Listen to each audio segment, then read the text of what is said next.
राधे राधे।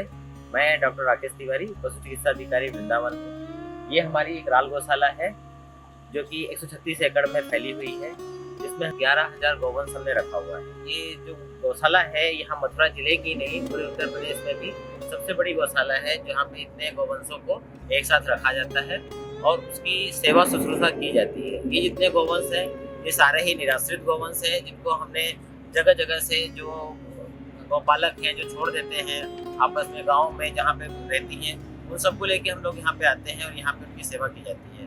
इन 11,000 गौवंशों में लगभग 4,500 गौवंश हमारे पास में नर हैं, जो कि उनकी अलग हमने शेडों में रख रखा है। यहाँ पे हम हर गौवंशों को उनके उम्र के हिसाब से ब्रीड के अनुसार अलग अलग रखते हैं और उनकी भोजन की व्यवस्था भी अलग अलग करते हैं। उनकी उम्र के हिसाब से, प्रेगनेंसी के हिसाब से उनको हम अलग रखते हैं। साथ ही साथ यहाँ पे हमारे पास में एक हॉस्पिटल भी है, जिसमें जो गौवंश बीमार हो जाते हैं वो हमारे गौवंश यहाँ गौशाला के हो सकते हैं और बाहर के भी जो बीमार गौवंश अगर आते हैं तो उनकी भी यहाँ पे पूरी तरह से सेवा की जाती है और उनका उचित इलाज भी यहाँ पे किया जाता है। यहाँ पे भोजन में हम उन्हें भूसा, चूनी चोकर, हरा चारा, कैल्शियम, मिनरल मिक्सचर ये सभी प्रोवाइड करते हैं और समय समय पे मौसम के अनुसार में गुड़ की अगर ज़रूरत है तो गुड़ की व्यवस्था करते हैं। यहाँ पे करीब 30 एकड़ ज़मीन में हम लोग नेपियर ग्रास का भी उत्पादन कर रहे हैं, जिससे कि हमारी गौ माता को हमेशा पूरे साल हरे चारे की भी व्यवस्था सुनिश्चित की जाती है।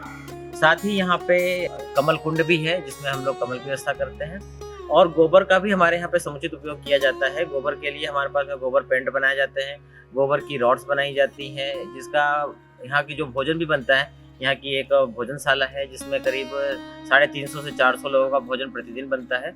उस भोजन को बनाने के लिए जो इस्तेमाल होता है, जो लकड़ी इस्तेमाल होती है, वो भी गोबर की काष्ठ की ही होती है और साथ में गोबर गैस का उपयोग किया जाता है। इसके साथ गोबर का हम लोग गोबर पेंट भी बनाते हैं, जो कि गोबर पेंट हमारे डिफरेंट विभागों में, और एक हमारा सुंदर सा एक मंदिर है, जिस मंदिर के अंदर भी हमारे उस गोबर का जो पेंट है उसी को ही इस्तेमाल किया जाता है।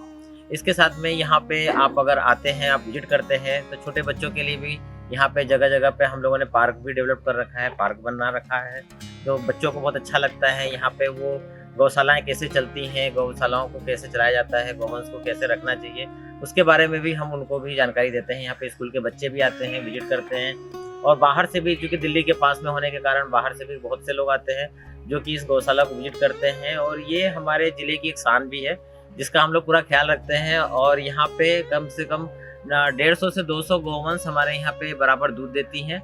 उस दूध को भी हम लोग जहाँ पे छोटे बच्चे रहते हैं उनके लिए भी इस्तेमाल किया जाता है और साथ ही उसका घी भी निकाला जाता है। जो घी का हम लोग उत्पादन करते हैं वो बहुत ही उच्च क्वालिटी का होता है। कुछ लोगों को मेडिसिन की ज़रूरत होती है, वो भी यहाँ से उसको लेके जाते हैं। साथ ही साथ यहाँ पे जो आवारा गौवंश घूमते रहते हैं उनको पकड़ने के लिए और उनको गौशाला पे लाने के लिए हमारे पास में कैटल कैचर भी उपलब्ध रहता है, जो 3 कैटल कैचर इस समय पास में उपलब्ध है। और भूसा गोदाम की बात करें तो हमारे पास में करीब 5 बड़े भूसा गोदाम है, जिसकी कुल क्षमता करीब 20,000 क्विंटल की है, जो कि हमें 6 महीने के लिए हम लगातार हमें भूसे की स्टोरेज करने की क्षमता प्रदान करती है।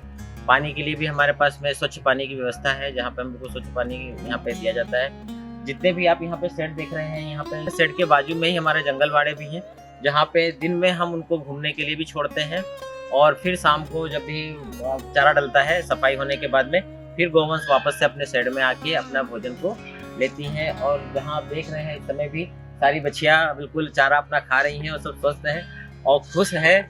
और हम लोग कोशिश करते हैं कि ये हम उनकी खुशी बनी रहे, और जिसके लिए भी सरकार अपनी तरफ से पूरी कोशिश करती है और सरकार की तरफ से यहाँ पे हर संभव मदद की जाती है। हमारे जितने भी अधिकारी हैं, उच्च अधिकारी हैं, सभी लोग बराबर विजिट करते हैं। सब लोग आके इस गौशाला को और अच्छा बनाने के लिए अपना प्रयास करते रहते हैं और अपना उचित मार्गदर्शन भी समय समय पर हम लोगों को देते रहते हैं। साथ ही यहाँ पे बहुत से समाज सेवी भी आते हैं जो इस गौशाला से जुड़े हुए हैं, वो लोग भी अपना हमेशा अपना योगदान हर तरह से तन मन धन से इस गौशाला को अच्छा बनाने में सबका सहयोग होता है। सबके सहयोग से ही ये गौशाला बहुत अच्छी चल रही है। इस राल गौशाला का एक महत्वपूर्ण बिंदु और भी है जो हम आपको बताना चाहते हैं।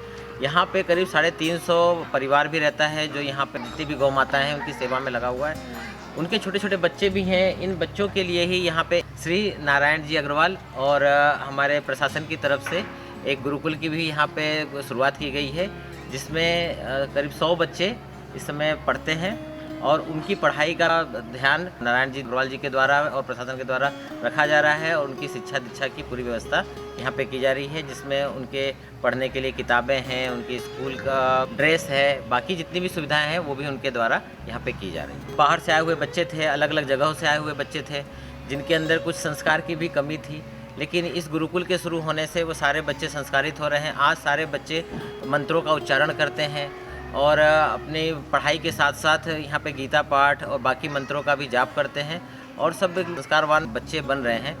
इन बच्चों के लिए पढ़ाई की व्यवस्था तो की ही जाती है, साथ में इनके नाश्ते की व्यवस्था और इनके भोजन की दोनों ही व्यवस्था भी गुरुकुल में की गई है, जहाँ पे वो बच्चे पढ़ाई करते हैं, पढ़ाई के साथ साथ अपने भोजन का भी लाभ ले रहे हैं। तथा यहाँ पे उनको जो हमारी गौशाला का ही दूध होता है, ये दूध भी उन बच्चों को यहाँ पे दिया जाता है, दूध दिया जाता है, समय पे फल दिए जाते हैं नाश्ते में, फिर लंच के समय में उनको जो संतुलित आहार है वो भी उनको दिया जाता है, जिससे कि वो तन मन से भी मजबूत हो सकें और इस समाज में अपनी भूमिका सुनिश्चित कर सकें। जय गौ माता, जय गोपाल, राधे राधे, जय श्री कृष्ण।